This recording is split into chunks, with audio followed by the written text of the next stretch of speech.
बात करते हैं आज की वीडियो में, और आज की वीडियो में हम समझने की कोशिश करते हैं बीएनएस के सेक्शन 318 को, यानी छल कपट यानी चीटिंग को।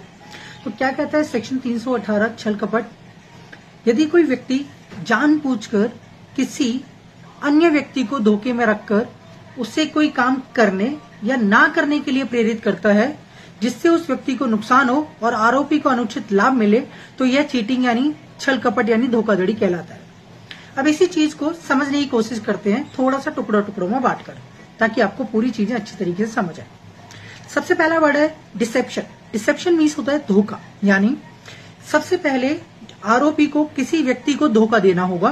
यानी जो इंसान अपराध कर रहा है वह अपराध में क्या करेगा, किसी को धोखा देगा। एग्जाम्पल के लिए समझाता हूं। रमेश कहता है कि उसके पास दिल्ली में एक प्लॉट है, जबकि वास्तव में उसके पास कोई प्लॉट नहीं है। ठीक है।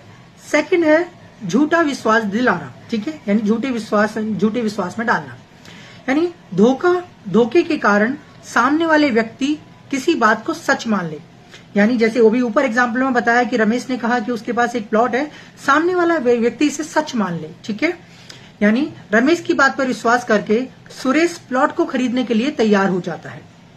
तीसरा, संपत्ति देना या कोई कार्य करना। ठीक है, आगे देखते हैं। यानी धोखे के कारण व्यक्ति पैसे दे दे, संपत्ति दे दे या ऐसा कोई कार्य करे जो वह सामान्य नहीं करता। ठीक है, यानी ऊपर वाले एग्जाम्पल को कंटिन्यू करते हैं। सुरेश क्या करता है, फिर 10 लाख रुपए रमेश को दे देता है।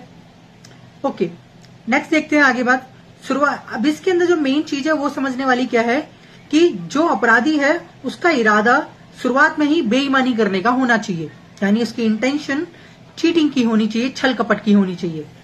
ठीक है, कि अगर मान लीजिए किसी की इंटेंशन छल कपट यानी बेईमानी की नहीं है और केवल वो अपना वादा पूरा नहीं कर पाता है, तो हम उसे चीटिंग यानी छल कपट नहीं कहते।